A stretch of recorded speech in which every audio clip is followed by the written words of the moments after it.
الحمد لله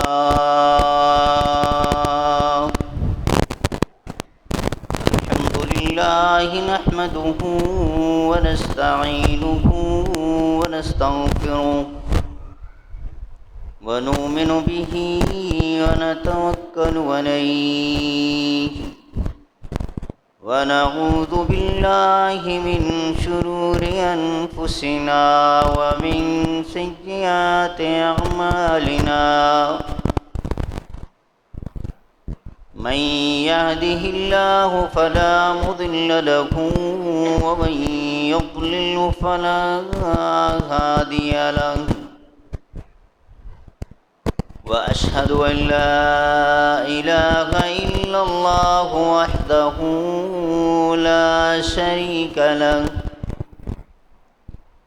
وأشهد أن محمدًا عبده ورسوله أرسله بالحق بشيرا ونذيرا وداعيا إلى الله بإذنه وسراجا منيرا أما بعد فإن خير الحديث كتاب الله وخير الهدي هدي محمد صلى الله عليه وسلم وشر الأمور محدثاتها وكل محدثة بدعة وكل بدعة ضلالة وكل ضلالة في النار من يطع الله ورسوله فقد رشد واهتدى ومن يعص الله ورسوله فقد ضل وغوى اللهم صل على محمد وعلى آل محمد كما صليت على إبراهيم وعلى آل إبراهيم إنك حميد مجيد اللهم بارك على محمد وعلى آل محمد كما باركت على إبراهيم وعلى آل إبراهيم إنك حميد مجيد أعوذ بالله السميع العليم من الشيطان الرجيم بسم الله الرحمن الرحيم يؤتي الحكمة من يشاء ومن يؤت الحكمة فقد أوتي خيرا كثيرا وما يذكر إلا أولو الألباب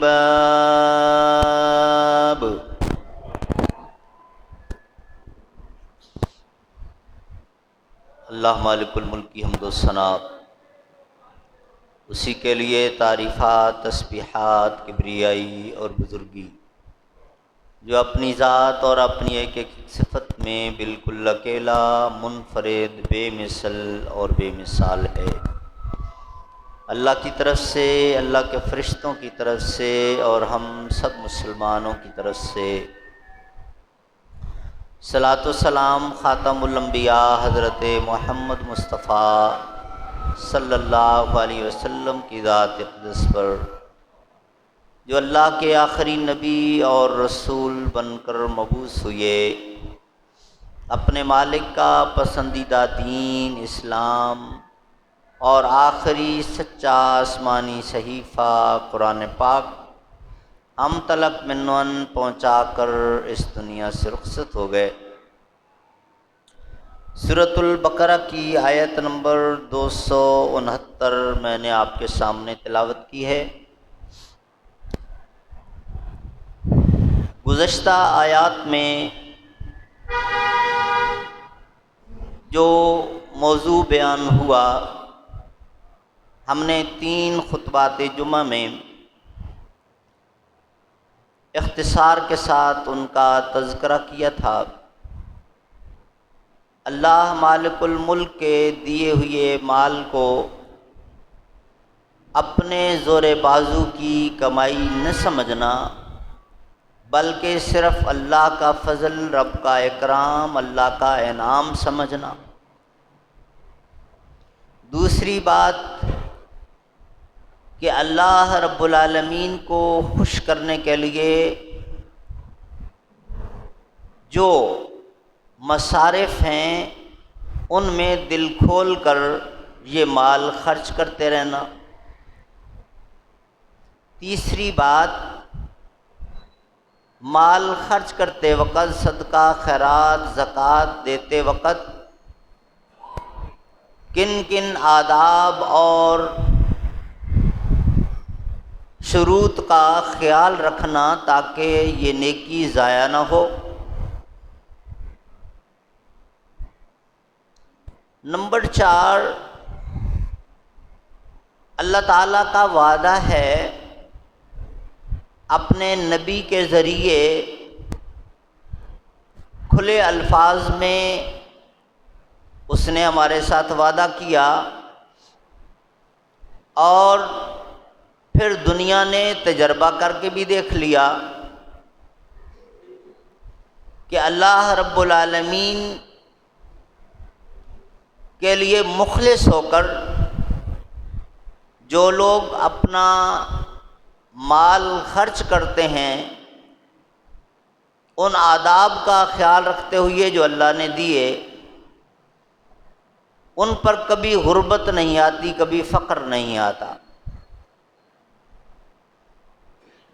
یہ ساری باتیں بیان ہو چکی ہیں، اور پھر آخر میں اس کا بھی تذکرہ تھا کہ شیطان مختلف حربوں سے انسان کو نیکیوں کے کاموں سے روکنے کی کوشش کرتا ہے۔ صدقہ خیرات کے حوالے سے بھی مختلف شکوک و شبہات ڈالتا ہے، اور خوش نصیب ہیں وہ لوگ کہ جو اس کے دامے فریب میں نہ آئیں اور اللہ رب العالمین کے مطیع اور فرما بردار رہیں۔ اگر کوئی اس کے جال میں پھنس گیا تو وہ تو ان کو کبھی بھی خیر کے راستے پر نہیں آنے دے گا، بلکہ ان سے بے حیائی اور گناہ کے کام بھی کروائے گا، اپنا ساتھی بنا لے گا۔ یہ آیت نمبر 268 میں بیان ہوا۔ اب آگے اللہ رب العالمین نے ارشاد فرمایا، یؤتی الحکمت من یشاء، اللہ جس کو چاہتا ہے حکمت جیسی نعمت سے نواز دیتا ہے۔ ومن یؤت الحکمت، اور جس کو یہ نعمت مل گئی، فقد اوتی خیرا کثیرا، اس کو بہت بڑا سرمایہ اور بہت بڑی خیر کا سرمایہ مل گیا۔ وما یذکر الا اولو الالباب، ہاں صرف عقل مند لوگ ہی یہ بات سمجھیں گے۔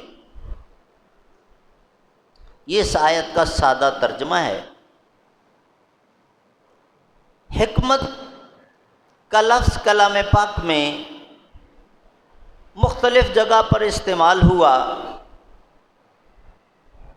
اور پھر انہی کی روشنی میں جو احادیث ہمارے سامنے آتی ہیں، صحابہ کرام کے اقوال سامنے آتے ہیں، فقہائے کرام کی آراء سامنے آتی ہیں، تو حکمت کا معنی نمبر 1 عقل،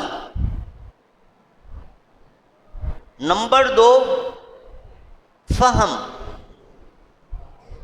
نمبر 3 قوت فیصلہ، اور پھر دانائی کے الفاظ بھی ہم استعمال کر سکتے ہیں۔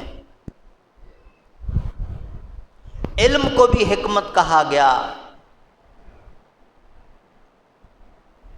بر وقت، بر محل، موقع مناسبت دیکھ کر مشکل سے نکلنے کا حل تلاش کر لینا، یہ بھی حکمت ہے۔ لیکن ایک بات سمجھنے کی ہے جس پر کچھ گفتگو ہمارے چند خطبات پہلے ایک خطبے میں ہو چکی ہے۔ گیو اینڈ ٹیک ہم ایک لفظ استعمال کرتے ہیں، کچھ لے لو کچھ دے دو اور معاملہ ختم کرو۔ بڑی بڑی پنچایتوں میں، جرگوں میں یہ فیصلے ہو رہے تھے۔ یہ بالکل ان اسلامک ہے اور اس کے نتیجے میں ظلم سرزد ہوتا ہے۔ جرائم پیشہ لوگ اسی کی آڑ میں لوگوں سے کتنا پیسہ بٹورنے میں کامیاب ہو جاتے ہیں۔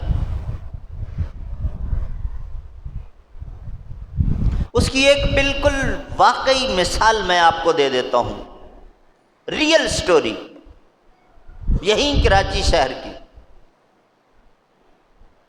چشمدید گواہ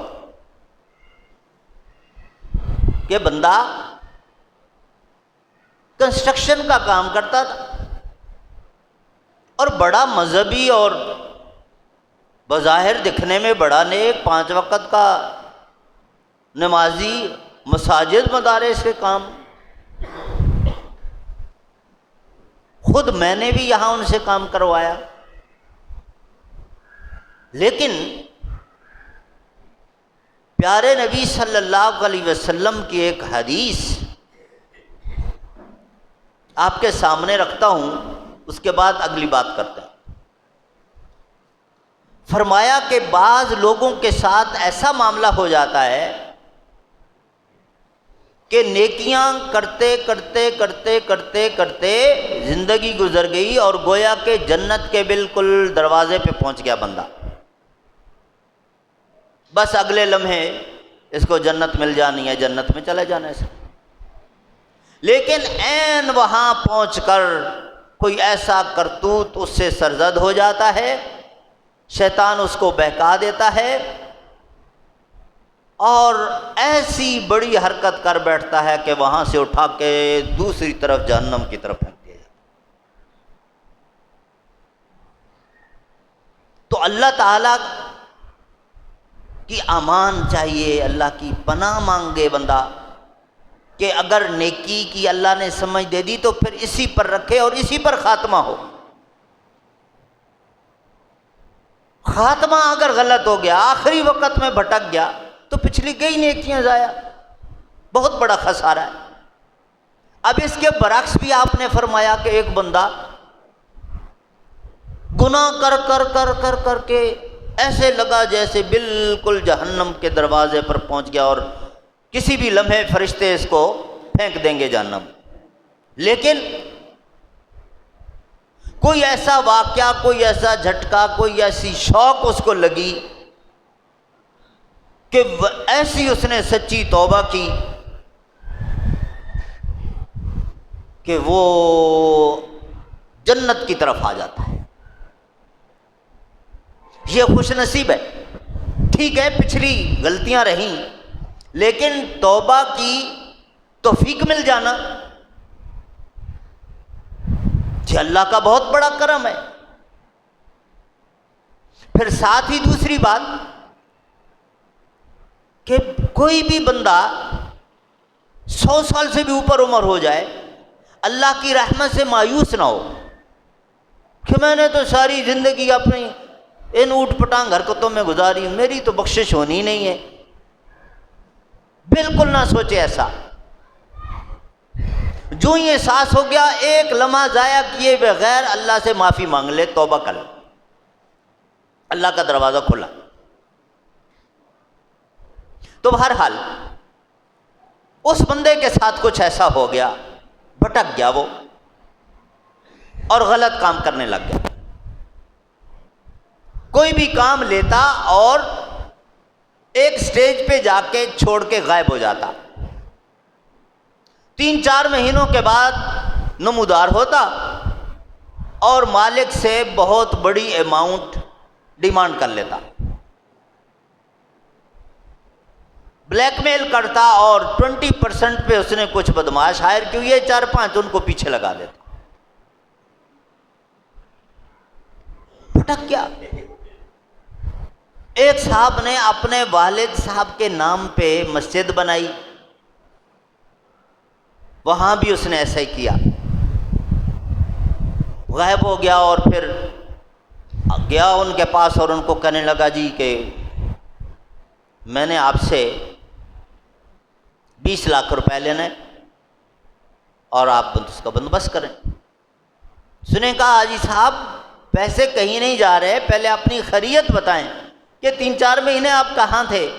کہا بس سب خیریت، آپ پہ تو نہیں مختلف۔ وہ کہا حیران ہو گیا، کہنے گا یہ وہی بندہ ہے، پیسوں کا بندوبست کرو، میں نے بڑوں سے لے لیا، تم سے بھی لے لوں گا۔ اس نے کہا کیا ہو گیا، بیٹھ کے کوئی حساب کتاب کر لیتے ہیں، میں اپنے والد صاحب کے نام پہ مسجد بناؤں، وہ نیکی کروں اور تمہارا حق کھاؤں، کیسے ہو سکتا ہے؟ میں نہیں تمہارا حق کھاؤں گا۔ تم کہا میں کچھ نہیں جانتا ہوں، بس یہ پیسے آپ کو بتا دیے، بندوبست کرو۔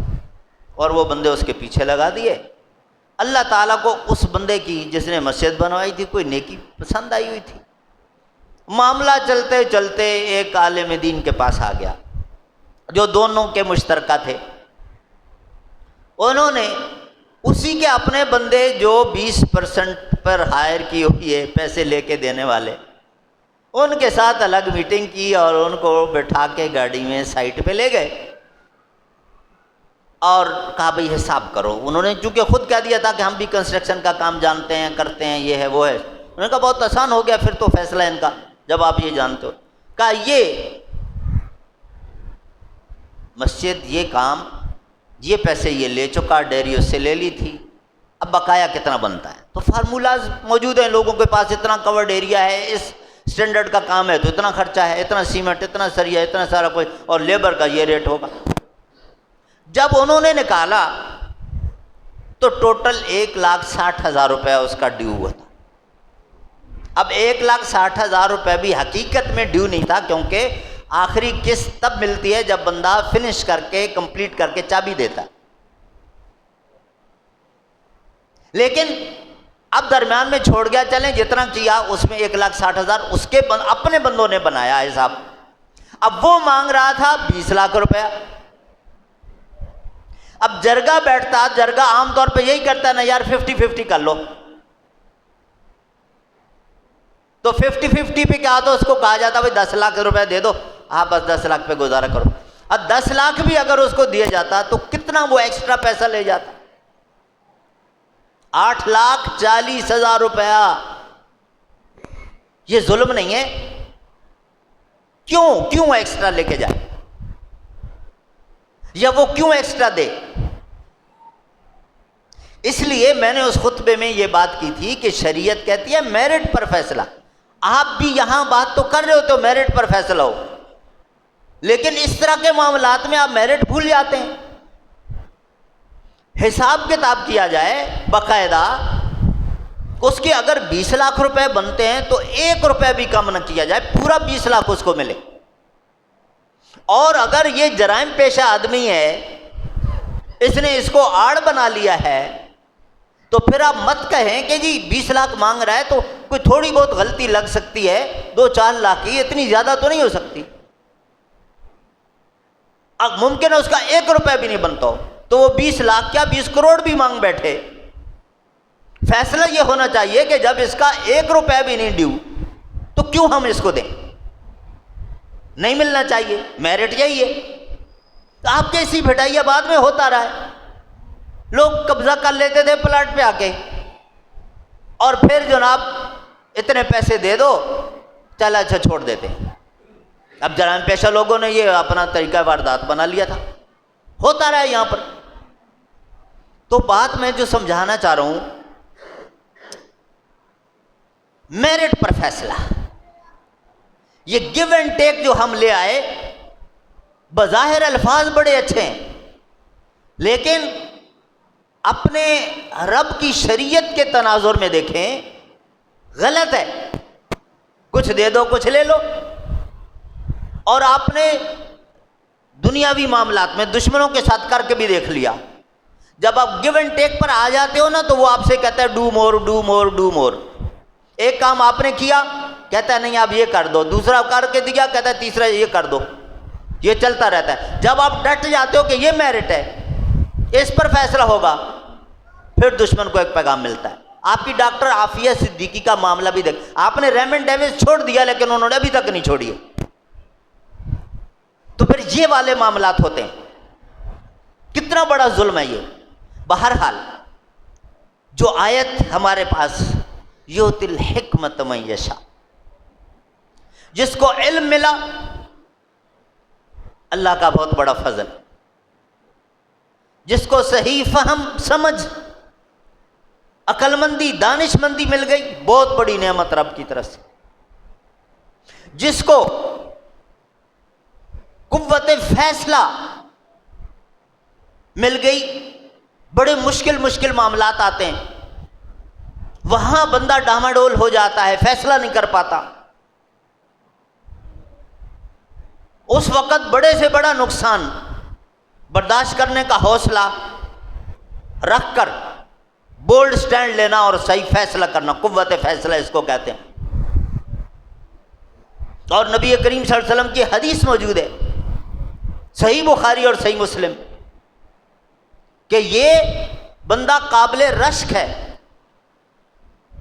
اس کو دیکھ کر رشک آتا ہے کہ یہ نعمت مجھے بھی ملے، مجھے بھی ملے، مجھے بھی ملے۔ مشکل وقت میں کیا فیصلہ کرنا ہے۔ اچھا، جو میں نے بات کی کہ دانائی اور پھر معاملات الجھ گئے تو اب ان سے نکلنا کیسے ہے، اس کو بھی ہم حکمت کہتے ہیں، بالکل صحیح ہے۔ لیکن یہ پھر میں کہوں گا کہ ہم جو کچھ کر رہے ہیں، کہتے ہیں ضرورت کے وقت گدھے، پہلے تو کہتے ہیں گدھے کے پاؤں پکڑنے پڑتے ہیں، اب تو کہنے لگے گدھے کو بھی باپ بنانا پڑتا ہے، معاذ اللہ۔ اتنا بھی نہ بندہ گر جائے، اگر اس کی وہ خود کہیں غلطی پر ہے تو بالکل ٹھیک ہے، پوری عاجزی انکساری کے ساتھ معافی مانگے، پاؤں پکڑنے ہو کچھ بھی ہو، لیکن اگر غلطی پر نہ ہو پھر کیوں اتنا گرے؟ بات میرٹ کی ہو رہی ہے۔ آپ سیاست دانوں کے این آر اوز دیکھ لیں، ایک طرف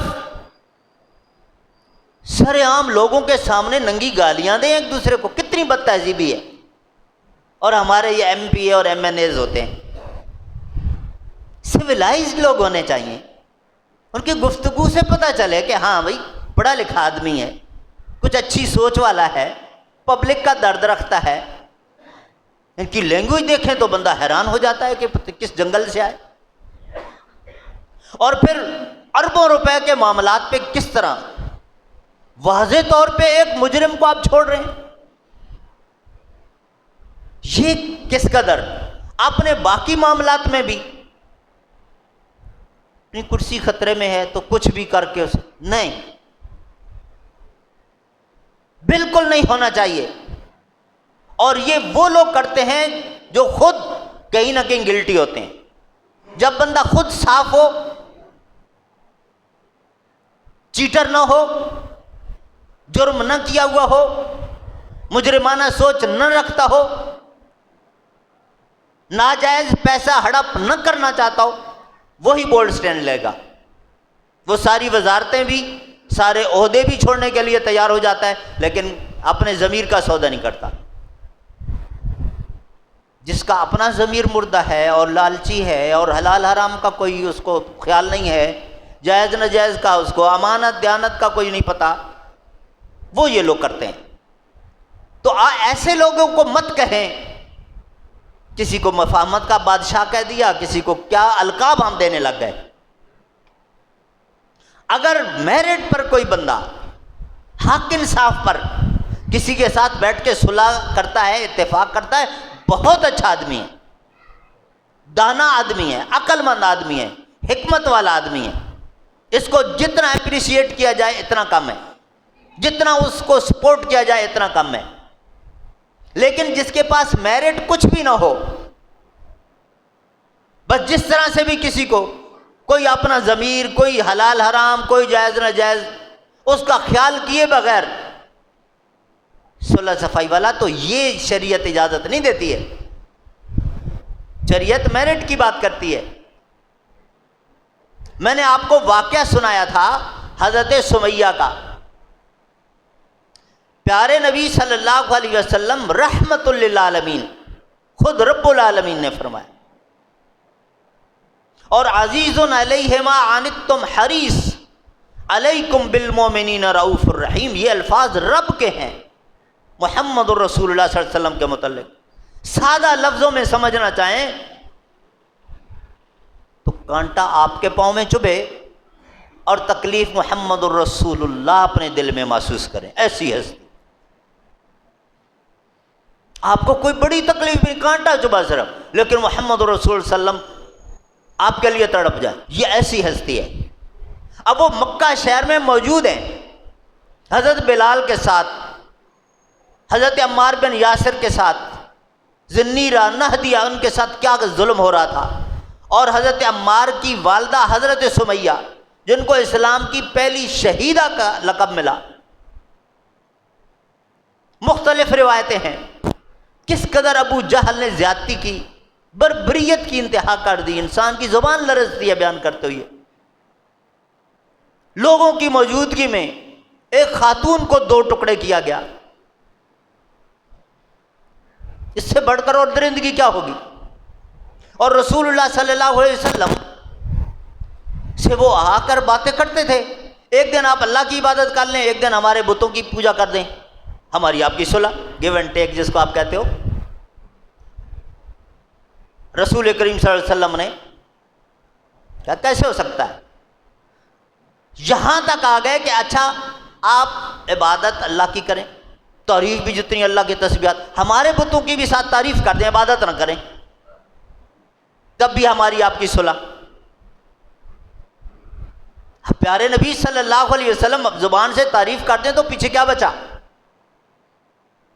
آپ صلی اللہ علیہ وسلم نے بولڈ سٹینڈ لیا، کہا نہیں ہو سکتا، غلط کو غلط کہوں گا۔ پھر یہاں تک آ گئے کہ اچھا پھر یہ تو کر لیں، عبادت بھی اللہ کی کریں، تعریف بھی اللہ کی کریں، ہمارے بتوں کو بس نو کمنٹس، کرٹیسائز نہ کریں، تنقید نہ کریں، بس خاموش ہو جائیں۔ جیسے آپ کہتے ہو نا اپنا چھوڑو نہیں دوسرے کو چھیڑو نہیں، یہ بھی غلط ہے۔ بھئی میں اگر غلط ہوں، غلط کام کر رہا ہوں، مجھے ایک دوسرا بندہ نصیحت کر رہا ہے، کیوں نہ چھوڑوں میں اس کو؟ غلط کام چھوڑوں، اچھائی کی طرف آؤں، دوسرے کو چھیڑو نہیں۔ سامنے آپ کا بندہ، ساتھی، دوست، عزیز، قریبی رشتہ دار ایسا کام کر رہا ہے کہ جہنم کی طرف جا رہا ہے، کیوں نہ اس کو بچاؤ؟ آپ کہتے ہو نہ چھیڑو اس کو، غلط ہے اصول۔ تو بہرحال حضرت نبی کریم صلی اللہ علیہ وسلم کے پاس جب یہ لے کر آئے تو اب ہم کہیں گے بڑا آسان تھا کہ ٹھیک ہے جی خاموش ہو جاتے، کچھ نہ کہتے ان بتوں کو تو اتنی جانیں بھی بچ جاتی ہیں۔ لیکن نبی کریم صلی اللہ علیہ وسلم کو اللہ کی طرف سے جو میرٹ ملا ہوا تھا وہ تھا قل یا اہل الکتاب تعالوا الی کلمۃ سواء بیننا وبینکم اللہ نعبد الا اللہ ولا نشرک بہ شیئا ولا یتخذ بعضنا بعضا اربابا من دون اللہ فَإِن تَوَلَّوْا فَقُولُوا اشْهَدُوا بِأَنَّا مُسْلِمُونَ۔ سبحان اللہ، ٹائم ختم ہو گیا ورنہ میں اس آیت کی پوری تفسیر آپ کے سامنے رکھتا کہ رب العالمین نے کس قدر کیٹیگوریکلی اپنے نبی کو یہ میرٹ دیا کہ یہ ہے، اس پر اگر کوئی آپ کے ساتھ ٹیبل ٹاک کرنا چاہتا ہے، بارگیننگ کرنا چاہتا ہے، صلح کرنا چاہتا ہے، اتحاد کرنا چاہتا ہے، ویلکم کا ہے، وہ کوئی بھی ہو، یہودی، عیسائی، سکھ، بودھی، مجوسی، آریہ سماج، کوئی بھی آ جائے، سب کے لیے۔ اگر اس پر نہیں آتا تو پھر ان کو کہہ دو کان کھول کے فقولوا اشہدوا بأننا مسلمون، گواہ رہو، علل اعلان کہہ رہا ہوں ہم اپنے رب کے فرما بردار ہیں، ہم اس کے حکم کی خلاف ورزی نہیں کر سکتے، نبی کے ذریعے اعلان کروایا۔ حضرت سمیہ کی جان بچ جاتی، اور بھی کتنے بچ جاتے، لیکن نبی کریم صلی اللہ علیہ وسلم نے سٹینڈ لیا، اللہ کا حکم مانا، پھر ہجرت بھی کی، وقتی طور پہ آزمائشوں سے گزرے، لیکن پھر 8 ہجری میں اللہ تعالیٰ نے کس طرح مکہ فتح کروایا، کیا شان، کیا ٹھاٹ، ہاں جی۔ تو یہی سبق ہمارے لیے ہے، اللہ کا دیا ہوا اصول نہ چھوڑو۔ وقتی طور پہ آپ کو قربانی دینی پڑے گی، آپ کے لیے مسائل آئیں گے، لیکن اس کے بعد جس انداز کی آپ کو کامیابی اور فتح ملے گی وہ آپ تصور بھی نہیں کر سکتے۔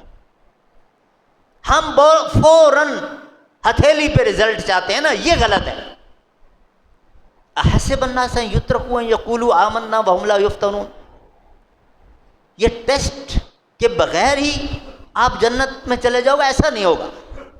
تو بہرحال میرے بھائیو، عرض کرنے کا مقصد یہ ہے کہ یہ جس شخص کو یہ نعمت مل گئی، قوت فیصلہ، صحیح فیصلہ، میرٹ پہ فیصلہ، اپنا ذاتی معاملہ ہو، کسی قریبی کا ہو، قوم کا ہو، اللہ نے اس کو بہت بڑی نعمت سے گویا کہ نوازا ہے۔ عالم دین بھی اس علم کو اللہ کی بہت بڑی نعمت سمجھے اور امانت سمجھ کے صحیح استعمال کرے، لوگوں کے تیور دیکھ کے فتوے نہ دینے لگ جائے، اللہ اور اللہ کے رسول کی بات کرے، کسی کا فائدہ ہوتا ہے یا نقصان ہوتا ہے پرواہ کیے بغیر۔ کوئی جرگے کا بڑا ہے، علاقے کا بڑا ہے، تو وہ بھی رائٹ لیفٹ نہ دیکھے کس کو فائدہ ہو رہا ہے کس کو نقصان ہو رہا ہے، میرٹ پر فیصلہ کرے، جس کا حق ہے اس کو حق دلائے۔ جب یہ ہم کام کرنے لگ جائیں گے، معاشرہ امن کا گہوارہ بھی بنے گا، ترقی کے راستے پر بھی چل پڑے گا۔ یہی ایک اصول ہے۔ اللہ رب العالمین ہم سب کو توفیق دے کہ ہم صحیح معنوں میں اللہ کی دی ہوئی ان اصولوں کو سمجھیں اور ان کو اپنی عملی زندگی میں نافذ کرنے والے بنیں۔ سبحان ربک رب العزت عما یصفون وسلام علی المرسلین والحمد للہ رب العالمین۔